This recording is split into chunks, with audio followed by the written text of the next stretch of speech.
Labas. Mano vardas Vitalijus. O kas yra voras? Su kuom jis valgomas? Kodėl ir tau reikėtų paragauti voro?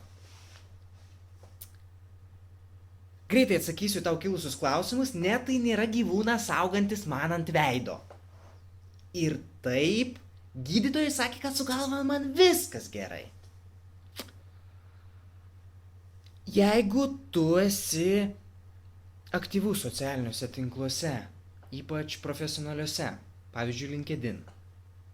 Ir jeigu tu LinkedIn'e ne tik klikini, klikini įvairias motyvuojančias frazes, virš kurių kabo įvairūs personažai jums matyti 100 milijonų kartų, tada žinok, kad šitas video yra skirtas tau. Voras yra profesionalių socialinių tinklų panaudojimas tiesioginiam komunikavimui su klientais ir tam tikrų sričių specialistais.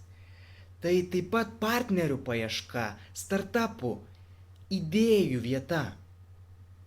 Taigi, jeigu tu esi tam tikros srities specialistas, prašau pranešk apie save. Parašyk, kurioj srityje tu esi pats geriausias. Tai labai paprasta. Tiesiog prisijung prie Ino, paieškoj, suvesk voras ir pradėk diskusijas. Taip.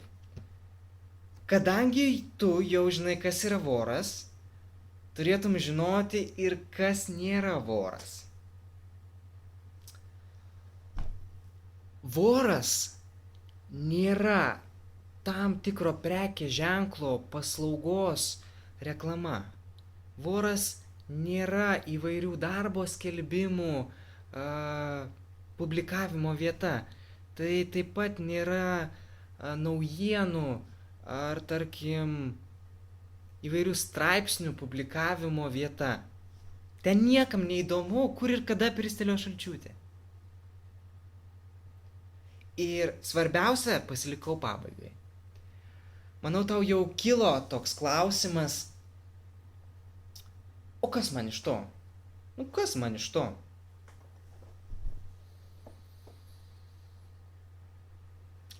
Voras tai papildomas įrankis formuojantis tavo klientų srautą.